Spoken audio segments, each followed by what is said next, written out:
Welcome to the Deep Dive. Today we're diving deep into the really crucial world of web and browser security. Okay, let's unpack this. We've pulled together quite a bit of information here, starting from the real basics of how the web works, all the way up to the latest security defenses. Our goal is pretty simple. Give you a solid grasp of how your browser talks to the internet and, well, most importantly, how you can stay safer while doing it. So whether you're deep into tech already or just starting out, we think there's something valuable here for you. Exactly. And our mission, if you like, for this deep dive is to lay out a clear, accessible picture of the security challenges online. And of course, the strategies and tech used to tackle them. We've looked at a lot of different sources, even academic stuff, to get a full view. What's really fascinating, I think, is how many seemingly simple parts of the web can actually become weak points if you're not careful. Absolutely. So let's start right at the beginning. Lay a foundation for web security. If we understand the core bits, it makes it easier to see where things might go wrong. You're right. Makes sense. We're talking domains first. Those names like cs.stanford.edu or maybe just stanford.edu, they end in things like .com or country codes like .uk, the top-level domains. It's hierarchical. Yeah, it's a whole hierarchy, ending up with the fully qualified domain name, the FQDN. And that's what the DNS, the domain name system, translates into the IP addresses the internet actually uses to find servers. Precisely. And then you've got the URLs, the actual web addresses we type in, like http.mckinstry.math.waterloo.com, cabin.html. You see the HTTP, that's the scheme. Then the host, mckinstry.math.waterloo.com. And finally, the path, cabin.html. Right. And sometimes there's a port number after the host, like :8080 or something. You can have one, yeah. But usually it's left out for the standard stuff. Like HTTP uses port 80 by default. HTTPS uses 443. The browser just assumes those if you don't specify. It's smart enough. Okay, got it. Then comes HTML. That's the language that structures the page. That's right. It uses tags like P for a paragraph or a tag for a link. And that a tag has an href attribute that tells the browser where to jump to. Exactly. And images use imium, with a SAR-RC attribute pointing to the image file's URL. But this is where it gets more complex, isn't it? HTML isn't just static text and images. You can run code. Indeed. You use the script tag for that. You can put code right inside the tags or link to an external file using the SRC attribute, just like with images. And that code is usually JavaScript. Almost always, yeah. JavaScript is the main scripting language of the web. Lets you make pages interactive, change things on the fly. And these scripts can run based on events, like on click for a button press or on mouse over when the mouse pointer moves over something. So how does the browser handle all that? The HTML, the scripts, is there an order? Yeah, there is. Generally, the browser reads the HTML top to bottom. When it hits a script tag, it usually stops parsing the HTML and executes the script right then and there. Oh, okay. There's also this JavaScript function, document.write. It can actually insert more HTML into the page while it's loading. Sounds useful, but maybe tricky. It can be, especially if you call document.write after the page has finished loading. That can actually wipe out the whole page content. So you have to be careful with it. And what about this JavaScript thing I sometimes see, like in a link? Right, the javascript.sudo protocol. You can put JavaScript code directly into a URL, often in an href attribute. Clicking that link runs the code instead of navigating somewhere. Powerful, but definitely something attackers can try to exploit. Okay, so to get all this HTML and stuff, the browser uses HTTP, Hypertext Transfer Protocol. Correct. It's a request-response cycle. Your browser, the client, connects to the web server and sends an HTTP request. That request has a request line, some headers with extra info, and sometimes a body with data. And the main methods are DT and post, obviously. Those are the big ones. DT typically just fetches a resource, no request body. PSD is used to send data to the server, so it often has a body. There's also connect, which is important for setting up secure tunnels. We'll probably touch on that again. And the request says what resource it wants, right? The request URI. Exactly. It specifies the path to the file or resource on the server. Then the server sends back an HTTP response that starts with a status line. Like 200 OK, or the famous 404 not found. Right. Then response headers, and maybe a response body. That's where the actual HTML page or image data usually is, if things went okay. Okay. And web forms. When you fill something out online. Those use the form tag in HTML. It has an action attribute saying where to send the data, and a method attribute usually set to get HE or post How does the data get sent? If the method is POST, the form data, like username, password, is sent in the body of the HTTP request, typically as name-value pairs. If the method is GET, those name-value pairs get tacked onto the end of the URL itself, after a question mark. You've probably seen URLs like that. Yeah, with all the extra stuff at the end. Which brings us to the referrer. I heard it's actually misspelled in the standard. It is, funnily enough, referrer, with the single R.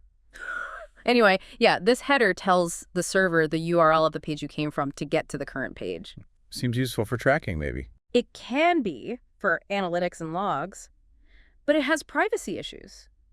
Think about it. If you submit a form using GetUT, the form data is in the URL. Ah, and that URL then shows up in the referrer header when you click a link on that results page? Exactly. So potentially sensitive data could leak to the next site you visit. That's a big reason POST is strongly recommended for any form handling sensitive information. Makes sense. Okay, what about HTTP proxies? Proxies are like intermediaries. They sit between your browser and the web server. They can act as a gateway, maybe translating between protocols. They can also do caching store copies of web pages locally. So if I visit the same page again, the proxy might have it already. Faster browsing? Potentially, yeah. But security-wise, it gets interesting. Proxies can use that connect method we mentioned earlier. Say you want to connect to an HTTPS site, port 443, through a proxy. Connect tells the proxy, just pass the encrypted traffic through, don't look at it. It creates a tunnel. Okay. Same for things like SSH on port 22. But using a proxy you don't trust, especially for plain HTTP. That sounds risky. It can be. It opens the door to simple middle-person attacks, where the proxy could potentially intercept or modify your unencrypted traffic. Right. Good to know. And finally, for the basics, browser redirection. Yeah, that's when you type in one URL, but your browser ends up automatically loading a different one. Happens all the time. Like if a site moves or sends you to the mobile version. Exactly. Legitimate uses. But it can also be malicious. Attackers can use redirection to send you to fake login pages, phishing sites, or sites that try to install malware. How does redirection happen? Several ways.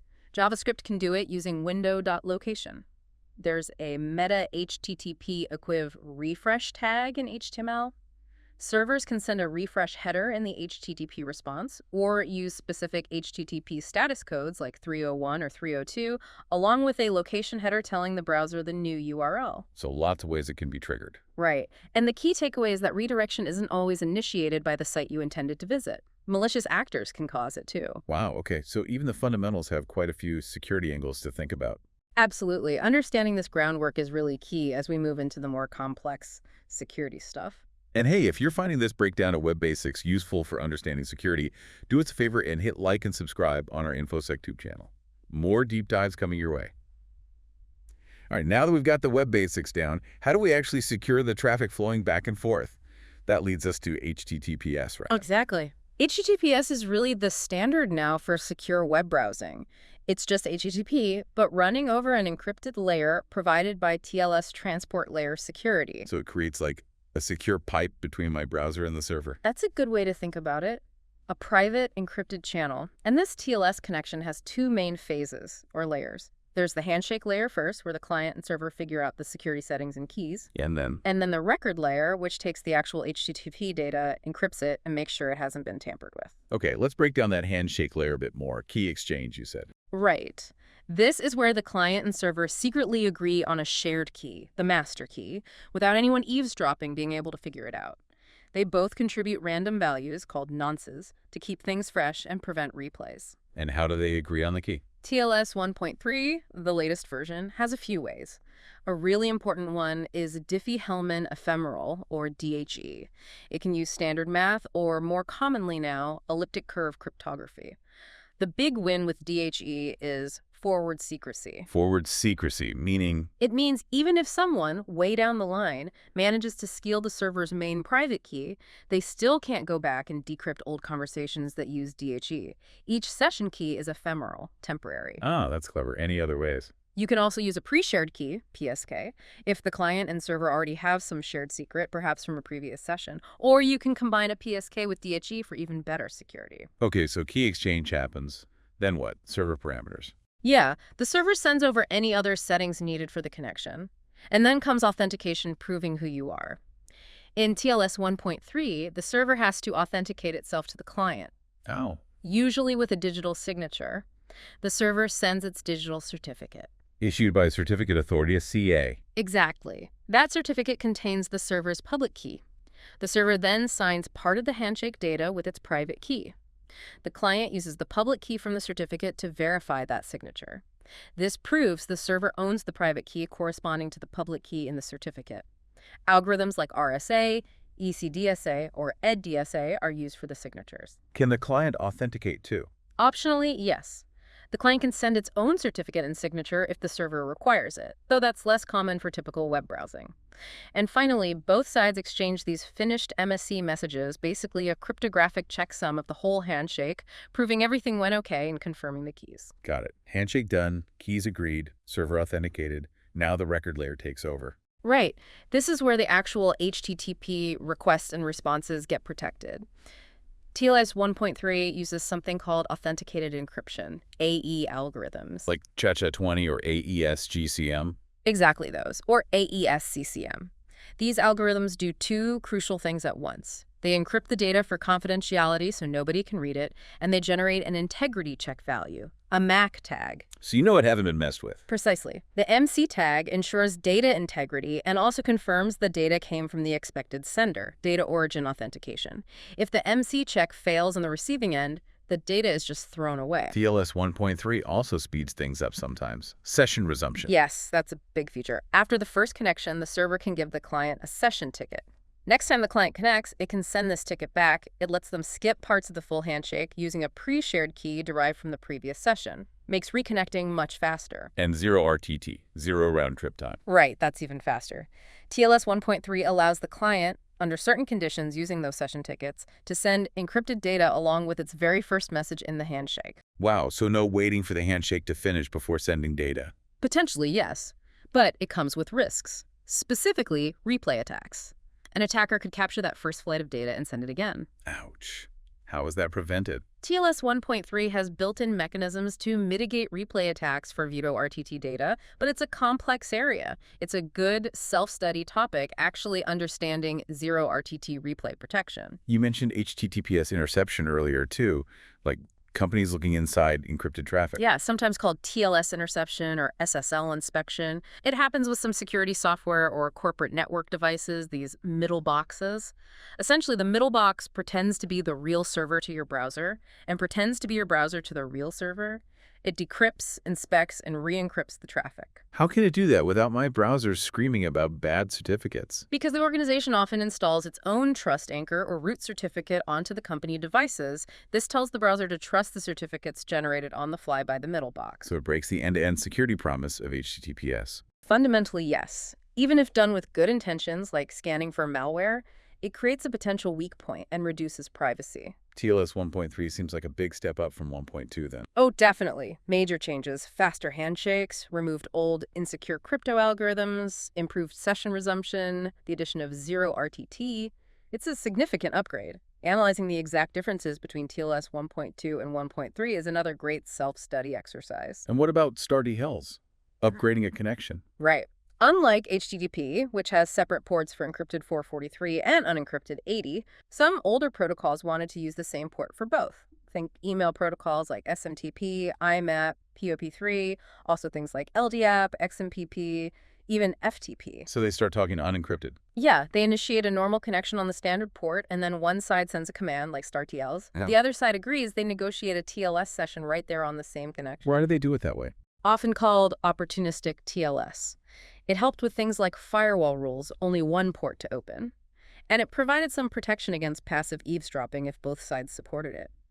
Researching RFC 22595 gives some background, particularly for email protocols, another good self-study point. So HTTPS gives us the secure tunnel. It does, but crucially, it's vital to remember that knowing the tunnel is secure doesn't automatically tell you if the server at the other end is really who you think it is. Right. Verifying identity is a whole other challenge. Exactly. Okay, this is fascinating stuff. And if you want to keep learning about securing web traffic with TLS and HTTPS, you know what to do. Like and subscribe to InfoSecTube. So that secure tunnel is great, but how do websites remember who I am from one click to the next? That brings us to cookies, doesn't it? And the DOM. That's right. HTTP itself is stateless. Each request is independent. Cookies are the main way websites maintain state, remembering you across multiple requests. They're just small pieces of data the server asks your browser to store. For what kind of things? Session management is the big one keeping you logged in. Also storing preferences, like language or theme settings, or maybe the items in your online shopping cart. How does a server give my browser a cookie? It uses the set cookie header in its HTTP response. That header contains the cookie's name and value, like session ID ABC123 AYYZ. But it can also include several attributes that control the cookie's behavior. Attributes, like what? Well, max age or expires tells the browser how long to keep the cookie. If these aren't set, it's usually a session cookie deleted when you close the browser. Otherwise, it's a persistent cookie. Okay. The domain attribute can broaden the cookie's scope. Like a server at sub.example.com could set a cookie for .example.com, making it available to all subdomains of example.com. There are restrictions, though you can't set it for, like red.com. Makes sense. What else? Path restricts the cookie to a specific directory path on the server. Yeah. A cookie with path shop would only be sent for requests to URLs under shop. Then there's secure. If that attribute is present, the browser will only send the cookie over an HTTPS connection. Protecting it from eavesdropping on plain HTTP. Exactly. And maybe the most important security attribute is HTTP only. HTTP only. What does that do? It tells the browser that the cookie should not be accessible via JavaScript running on the page. Document.cookie. Why is that important? It's a key defense against certain attacks, especially cross-site scripting, XSS, where malicious scripts try to steal cookies. We'll definitely get into XSS later. Okay, so the browser stores the cookie, name, value, and all these attributes. When does it send them back? When you make a subsequent request to a server that matches the cookie's domain and path attributes, and secure if applicable, the browser automatically includes the cookie's name and value in the cookie request header it sends. Got it. Now what about the DOM, Document Object Model? The DOM is the browser's internal map or representation of the HTML document. It's like a tree structure. Each HTML element, attribute, piece of text, it's all represented as an object in this tree. The main document object represents the whole page. The window object represents the browser window or frame containing the document. And JavaScript uses this DOM. Yes, the DOM provides an API and interface for JavaScript to interact with the page. Scripts can read information from the DOM, change content, modify styles, add or remove elements, basically control everything about the page dynamically. Are there DOM properties related to security like location or domain? Definitely. Window.location.h holds the current page's full URL. JavaScript can actually change this property to redirect the browser. And there's document.domain. This property usually reflects the host name the page was loaded from. Can that be changed? Interestingly, yes, under specific circumstances. Scripts on pages from different subdomains of the same parent domain, like a.example.com and b.example.com, can both set their document.domain to the parent domain, example.com. This relaxes the same origin policy, which we need to talk about next, allowing scripts from these cooperating subdomains to access each other's DOM content. Sounds potentially useful, but maybe a bit risky. It definitely carries security risks if not done carefully, as it broadens the trust boundary. It's generally something to be cautious about. Can JavaScript access cookies through the DOM? Yes, using the document.cookie property. It lets scripts read and sometimes write cookies, unless they're marked HTTP only. Browsers also manage cookie storage, evicting old ones if space runs out, and Navigator.cookie enabled lets scripts check if cookies are turned on. Remember, subdomains generally get their own separate cookies. It's probably worth actually looking at the cookies a site sets. Absolutely. Great self-study exercise. Open your browser's developable tools, usually F12, find the application or storage tab, and look at the cookies for sites you visit, especially shopping or news sites. You'll see loads of them. And what about third-party cookies? Ah, yes. Those are cookies set by a domain different from the ones shown in your address bar, often used by advertisers or analytics companies to track you across multiple websites. Huge privacy implications there. Like those little tracking pixels in emails, too. Similar idea, yeah. Tiny, often invisible images that, when loaded, tell the sender you open the email and can potentially set or read tracking cookies. So cookies are super useful, enabling logins and features. Incredibly useful, yes. But their power also makes them a prime target for attackers. Precisely. Which makes understanding how they're secured absolutely critical.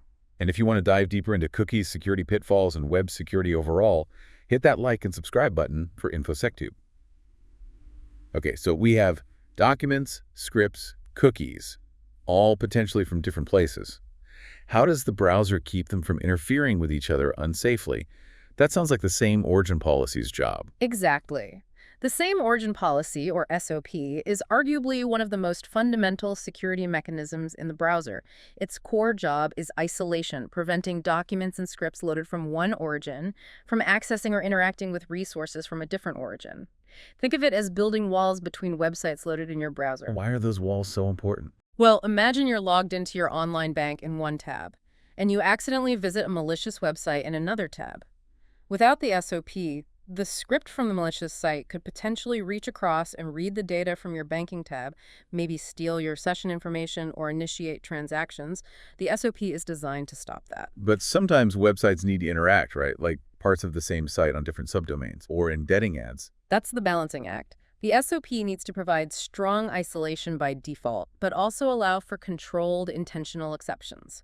Things like embedding scripts using script SRC from any domain is a fundamental part of how the web works, but it operates within the SOP's rules. So what are the basic rules? How does it decide what's the same origin? The browser assigns an origin to each document when it's loaded. This origin is typically defined by three things: the scheme, like HTTP or HTTPS, the host name, the full domain name, like www.example.com, and the port number, like 80 or 443. The scheme, host, and port triplet. Exactly. Two resources are considered to have the same origin only if all three of those parts match perfectly. And crucially, scripts loaded by a document generally inherit the origin of the document that loaded them, not the origin of the server where the script file itself came from. Okay, so a script from evil.com loaded by mybank.com runs with mybank.com's origin. Generally, yes. And the core rule is a script running with a certain origin can typically only access DOM properties and content of documents that share that exact same origin: scheme, host, port. So it isolates content from different hosts into separate compartments. That's the goal. Though enforcing it perfectly is tricky, and it competes with the need for resource sharing sometimes. And as we'll see with XSS, maliciously injected scripts can unfortunately acquire the origin of the document they're injected into, bypassing the intended isolation. Can you give an example of how the origin triplet works? Sure. http.example.com.80 is a different origin from https@example.com.443, different scheme and port. http.www.example.com is different from http.store.example.com. Different host name, even though they share a parent domain. And http.example.com, which implies default port 80, is different from http.example.com.8080, different port. All three must match. There's a good figure 9.5 in the source material illustrating this with frames, right? And a table showing matching origins. Yes, those are excellent for visualizing it. The figure shows how a script from domain B running in a frame loaded from domain A can access things from A, but is blocked from accessing a frame loaded from domain C. It really drives home the isolation.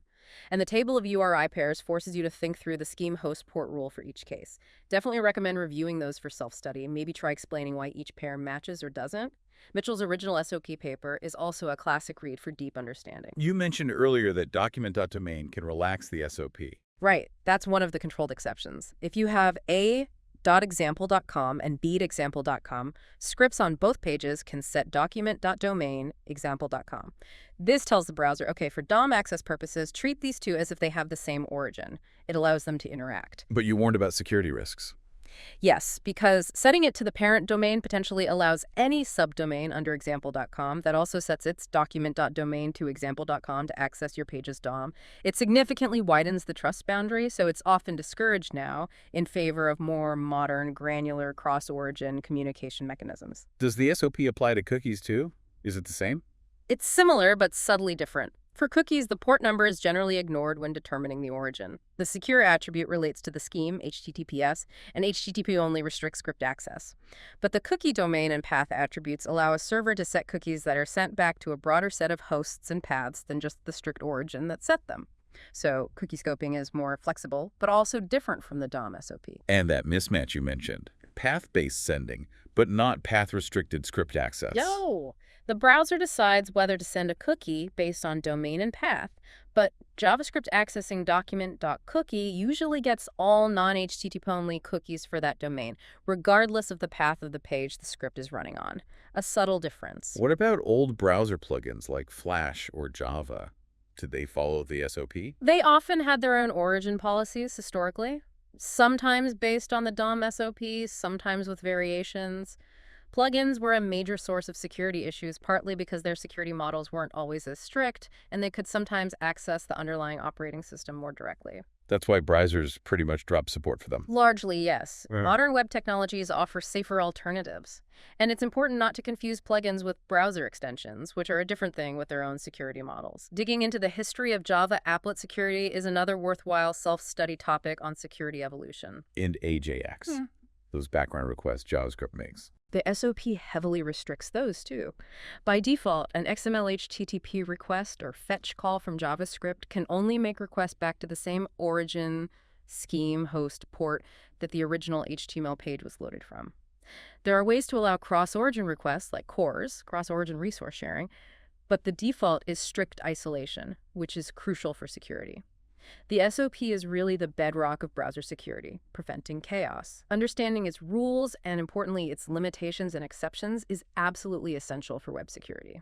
Makes perfect sense. And if you want to solidify your understanding of the SOP and other core web security concepts, remember to like and subscribe to InfoSecTube. Okay, the SOP keeps sites apart, but when I log into a site, it needs to remember me. That often involves authentication cookies, right? It sounds like a target for attackers, maybe leading to things like CSRF. Precisely. When you log into a website, the server often sends back a special cookie containing a unique session identifier, or session ID. This session ID is just a random string that identifies your specific browsing session. If just having this cookie is enough for the server to consider you authenticated, we call it an authentication cookie. And these can expire. They usually do. The server can set an expiration time, expires or max age. If it doesn't, it's a session cookie that typically disappears when you close your browser. But if it's a persistent authentication cookie lasting days or weeks... Then if someone steals it, they can pretend to be me for that whole time. Exactly. That's HTTP session hijacking. And persistent authentication cookies are very attractive targets because they might give attackers access to accounts with stored payment info, personal data, you name it. How could an attacker actually steal these cookies? Several ways on the client side. Malicious JavaScript injected into a page XSS, which we keep mentioning, could try to read document.cookie and send it off to the attacker. But HTML only stops that. For that specific cookie, yes. That's why HTTP only is so important for session cookies. Another risk. If the cookie is sent over plain HTTP, meaning the secure flag wasn't set, where you visited an HTTP page, it could be sniffed by anyone on the network path, untrusted Wi-Fi, proxies, ISPs. Okay. Of course, if your actual computer is compromised with malware, all bets are off. Malware can often bypass browser protections entirely. And physical access is another threat. Someone getting hold of your unlocked computer or its stored data could potentially extract cookies. Should servers just trust the cookies they get back, even over HTTPS? Ideally, no, because cookies are stored on the client. They could potentially be modified, even if it's difficult. So for really sensitive data stored inside a cookie, which is generally discouraged anyway, the server should probably encrypt it and add a message authentication code, or a signature. This way, the server can decrypt it and verify it hasn't been tampered with when it receives it back. Key management is easier here, since the server is doing both the setting and the verifying. But that doesn't stop someone from stealing a perfectly valid encrypted cookie and just replaying it. Correct. You still need other mechanisms to prevent replay attacks or injection of stolen, but otherwise valid, cookies. It's a layered defense. Digging into cookie implementation pitfalls is a great self-study area. Okay, now let's talk cross-site request forgery, CSRF, or session writing. Right. CSRF exploits the browser's normal, helpful behavior, automatically sending relevant cookies along with every request to a website. Even requests initiated by other websites. Yes. That's the key. If mybank.com relies solely on your session cookie to authorize actions, an attacker on evil.com can try to trick your browser into sending a request to mybank.com. Since your browser automatically includes your valid mybank.com cookie with that request, the bank server thinks you initiated it. Can you give an example? Sure. Let's say Alice is logged into mybank.com. The bank lets you transfer funds with a POST request to transfer, including parameters like toBob and amount 100. Attacker Charlie sets up a page on evil.com. On that page, he puts a hidden form that targets mybank.com/transfer. The hidden fields are set to Charlie and amount 5,000. He then uses JavaScript on his page to automatically submit this hidden form when Alice visits evil.com. So Alice's browser sends a POST request to mybank.com/transfer with Charlie's details. And crucially, her browser automatically includes her valid session cookie for mybank.com. The bank sees a valid, authenticated request to transfer funds to Charlie and might just do it. Alice might not even realize it happened. Wow. Can it work with GET requests too? Like just embedding a link or an image? Absolutely. If the bank allowed transfers via GET, which is bad practice, Charlie could put an MNG tag on his site like MMG SRC http.mybank.com transfer.20 Charlie amount 5,000 with one height 1.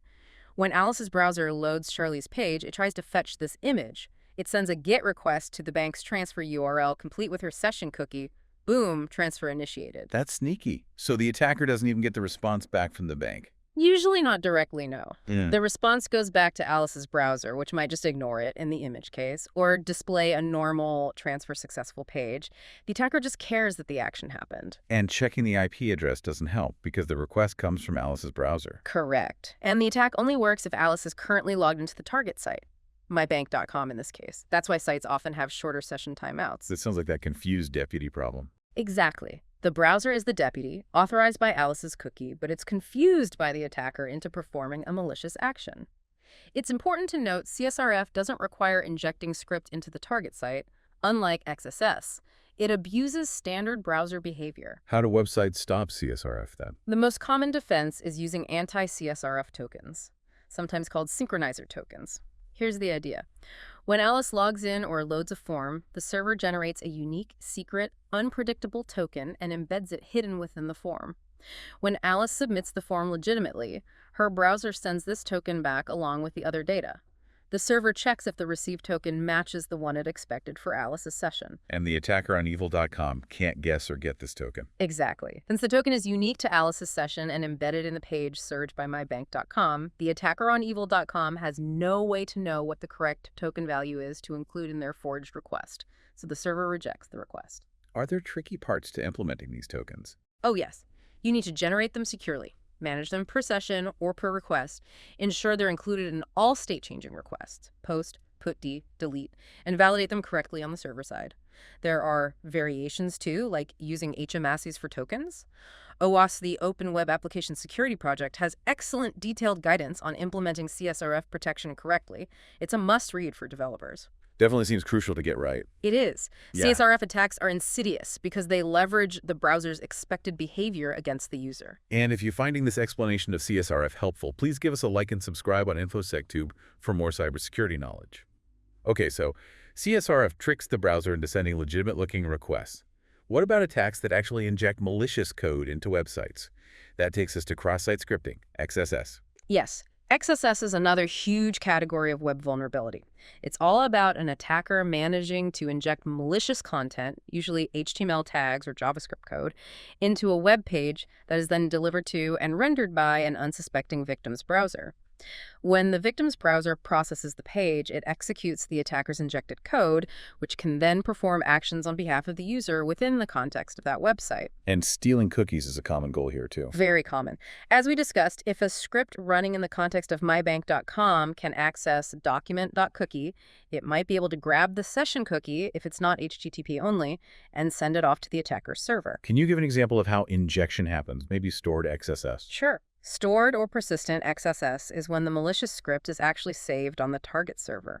Think about a website forum or a blog that allows comments. If the site doesn't properly sanitize the comments before storing and displaying them, an attacker could post a comment like, "Great post. Script malicious code here, script." So that script gets saved in the database.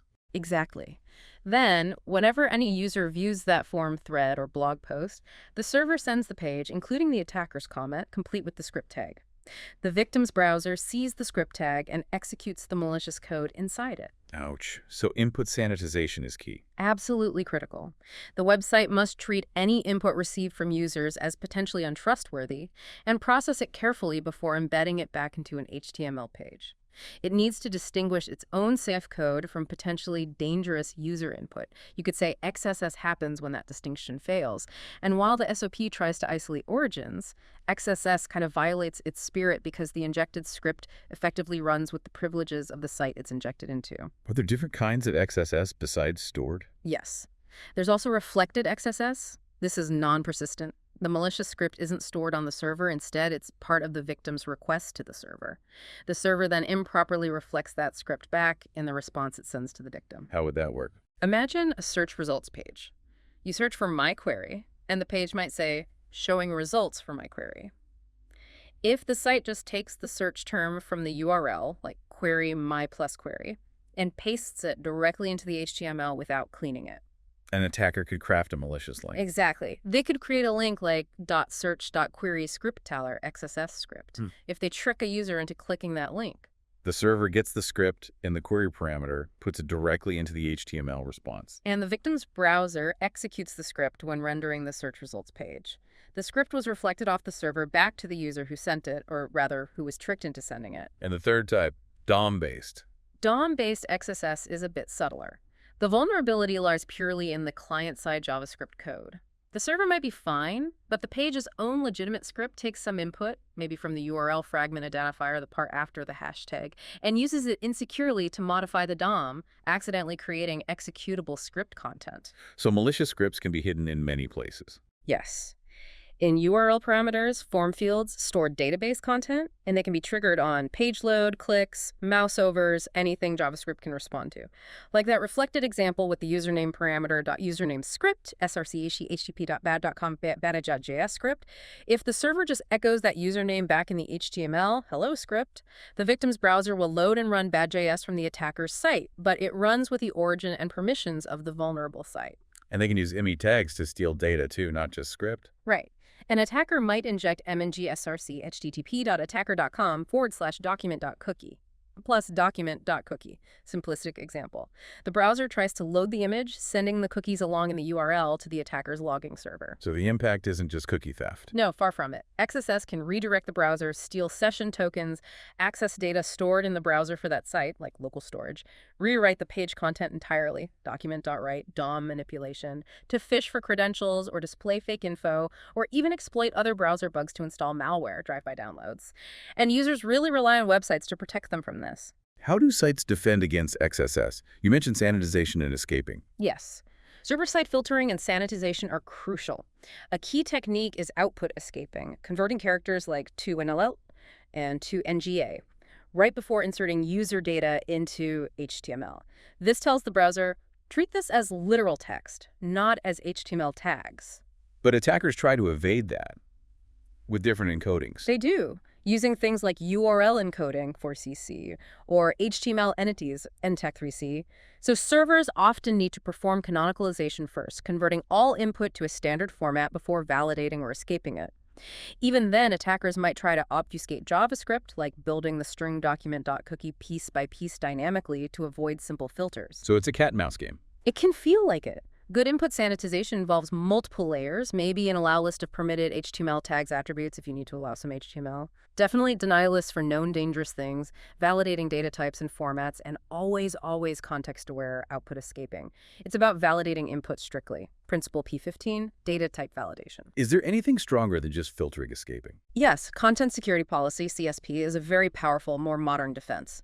CSP is an HTTP response header sent by the server that tells the browser exactly where it's allowed to load resources from, scripts, images, styles, etc. So even if an attacker injects a script, src http.evil.com tag 8. If the site's CSP says, only load scripts from my own domain, the browser will simply refuse to load or execute the script from evil.com. It dramatically reduces the impact of XSS injections. Designing and implementing a good CSP is a critical defense and a good self-study topic. Briefly, character sets and encodings, ASCII, Unicode, UTF-8, they matter for security too. They do, because inconsistencies in how different parts of the system, browser, server, database, interpret character encodings can sometimes be exploited to bypass filters. Declaring encoding consistently in HTML, HTTP headers is important. Same for handling HTML special characters and L and AMP and URI reserved characters and 21E for space. The complexity makes robust filtering hard. XSS is incredibly dangerous because it lets attackers run their code in the victim's browser, effectively hijacking their session with a trusted site. Definitely sounds like something to guard against carefully. And if you want to learn more about XSS defenses like CSP, make sure you're subscribed to InfoSecTube. Okay, we hit client-side vulnerabilities hard. Let's pivot to the server side again, specifically the database. SQL injection, that still seems to be a massive problem, right? Huge. It's consistently one of the top web security risks year after year. Almost every significant web application relies on a database, usually a relational one, and uses SQL structured query language to talk to it. And the problem happens when server-side code builds those SQL queries using user input. Exactly. If the application takes data from a user, maybe from a form or a URL parameter, and just pastes it directly into a SQL query string without proper handling, that's where SQL injection becomes possible. So the attacker crafts input that gets interpreted as SQL commands. Precisely. Their goal could be to steal data, modify data, delete data, maybe even gain administrative control over the database server, or just cause a denial of service. The root cause, again, is unsanitized input leading to unintended command execution. The telltale sign is input that changes the syntax or logic of the intended SQL query. String concatenation in the server-side code is the classic culprit. Let's see that login example again. The code builds select from PCD tab where username plus unpassword plus son.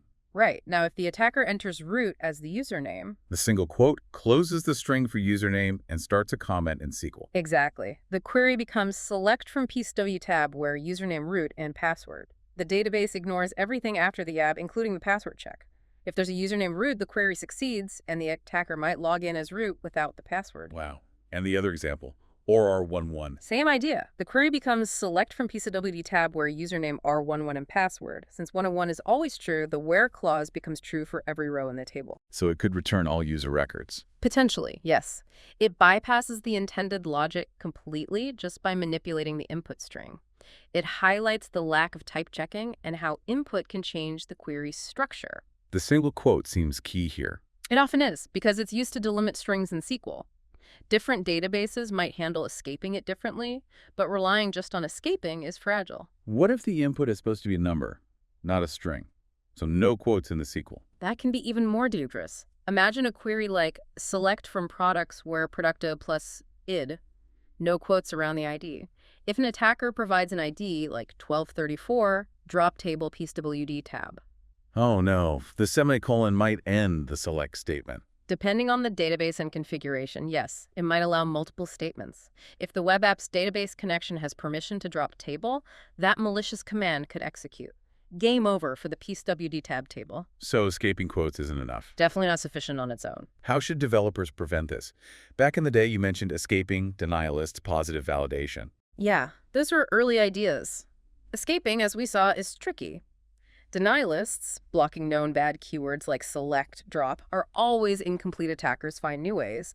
Positive validation, allow lists, strict format checking, is much better. Only accept input that precisely matches what you expect, e.g. exactly 8 digits. But it can be hard to define perfectly for all inputs, especially in complex apps or legacy systems. What's the modern best practice then?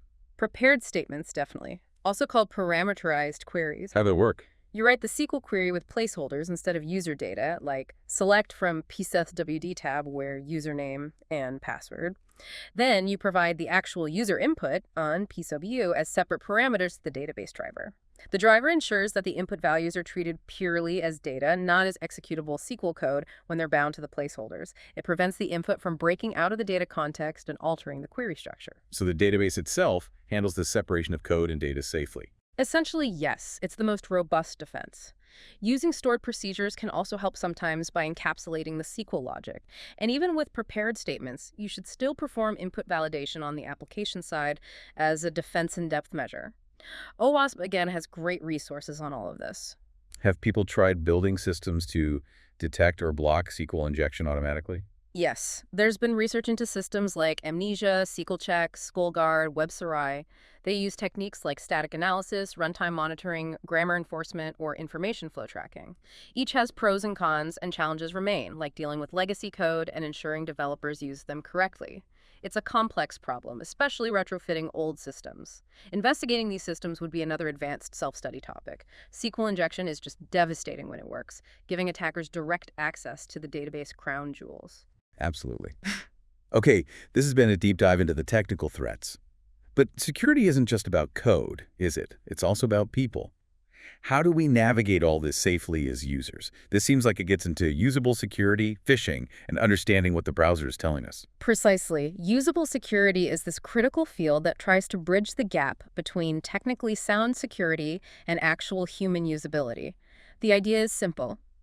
If security isn't usable, people will find ways around it or make mistakes. We see this in authentication, secure email, and definitely when it comes to phishing and browser security indicators. Understanding users' mental models, how they think things work, is key to designing systems that guide them safely. And phishing is a prime example of exploiting flawed mental models. Absolutely. Phishing tricks users into visiting fake websites that look like legitimate ones. Banks, email providers, social media, they often get you there via deceptive links in emails or messages. The fake site then asks for your login credentials, credit card info, personal details, whatever the attacker wants for identity theft or fraud. Spear phishing is the targeted version. Right, much more targeted, using info specific to the victim to seem more convincing. And simple things like typist squatting registering domains like paypo1.com instead of paypal.com can fool people easily. Why does phishing work so often? What are they exploiting? Several things. Visual deception links that say one thing, href points somewhere else. Browsers sometimes truncating long URLs in the address bar. The ease of perfectly copying a real website's look and feel. User difficulty in spotting subtle differences in URLs, paypal.com versus paypal-security.com. Misunderstanding domain versus subdomain, secure.bank.com vs asc+bank.com.securelogin.biz. And a big one, confusion between the browser's interface, the Chrome, like the address bar and lock icon, and the web page content itself. Attackers put fake lock icons inside the page content to trick users. So it's a mix of technical tricks and exploiting user psychology and lack of technical depth. Exactly. Limited attention to detail, incorrect assumptions about how things work. What about HTTPS and those certificates? DV, OV, EV? Does that help against phishing? It's complicated. Most users don't understand the difference. Domain-validated DV certs just prove control of the domain name. They're cheap and automated. Phishing sites can easily get DV certs. So a padlock doesn't mean the site is legitimate. Correct. It only means the connection to that site is encrypted. It doesn't vouch for the site owner's identity or intentions, especially with DV certs. OV, organization validated, and EV, extended validation, involve more vetting. But the visual cues browsers use to show them are often subtle or inconsistent, and users often don't recognize or understand them.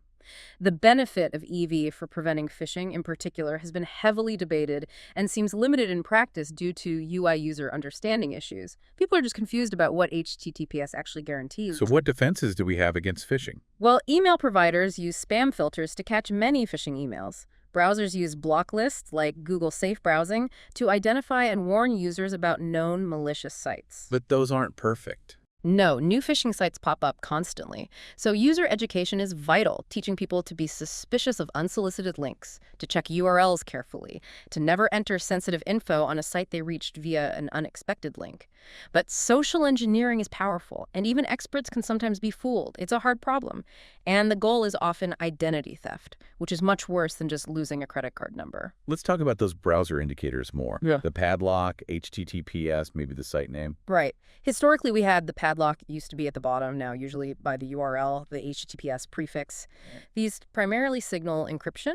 Attackers, as mentioned, try to mimic these within the page content or using favicons. EV certificates used to trigger a more prominent UI, the company name in green, maybe a green bar. But browsers have largely rolled that back, making EV less visually distinct now. And what about warnings? Not secure. Yeah, negative indicators are becoming more common. Not secure for plain HTTP sites. Red warnings, crossed out padlocks for certificate errors or mixed content. Clicking the lock icon usually gives more certificate details, but interpreting those details correctly is beyond most users. And frequent UI changes by browser vendors don't help user understanding. So is the main message just encryption or safety? What's the difference between not secure and dangerous? That's a key point of confusion. Not secure typically means no HTTPS encryption. Dangerous usually means the site is flagged by safe browsing as known phishing or malware distributor. You can have an HTTPS connection padlock present to a dangerous site. The encryption doesn't make the phishing site safe. The focus on encryption often obscures the identity verification aspect or lack thereof with DV. The browser validates the certificate technically, but doesn't know if secure-login-mybank.com is the real MyBank you intended to visit. Safe browsing helps flag known bad actors, but caution is always needed. Site-specific mobile apps can sometimes help by providing a more trusted path. So browsers show encryption status, flag bad certs, warn about known bad sites, but clearly communicating identity, especially the difference between DVO-VEV, is still a challenge. A major challenge. The trend now is towards normalizing HTTPS marking HTTP as not secure, rather than HTTPS as special or secure. Maybe adding stronger warnings for entering data on HTTP pages. But improving how we convey identity assurance levels remains an open problem in usable security. This all comes back to usable security design. It does. The core challenges are designing systems that are hard to misuse, least surprise principle, making safe choices easy, getting user buy-in so they don't bypass security, providing timely education without being annoying, and finding reliable ways to convey security status, the trusted path problem. There are guidelines signal status clearly, require confirmation for risky actions, align with user mental models, but it's hard in practice. Things like integrating better authentication, like PAKE, into browsers face huge hurdles beyond just the tech usability, interoperability, branding, and asking users to manually inspect certificate details for trustworthiness.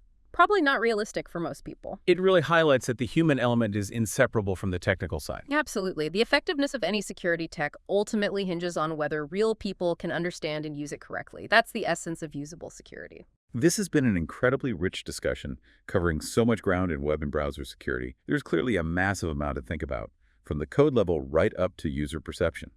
We really hope this has given everyone listening a stronger foundation and some practical insights. And one last reminder, if you found this deep dive valuable, please support us by liking this video and subscribing to the InfoSecTube channel for more content like this. We really covered a lot today, didn't we? From web fundamentals, domains, URLs, HTTP, through securing traffic with TLS and HTTPS. We looked at cookies, the DOM, and the crucial same origin policy. Then dove into major threats like cross-site request forgery, CSRF, cross-site scripting, XSS, and SQL injection. And finally, wrapped up with usable security, phishing, and browser indicators. It's definitely a complex and constantly changing landscape. We absolutely encourage listeners to check out the further reading and references from the source material if you want to go even deeper on any of these topics. So what does this all mean?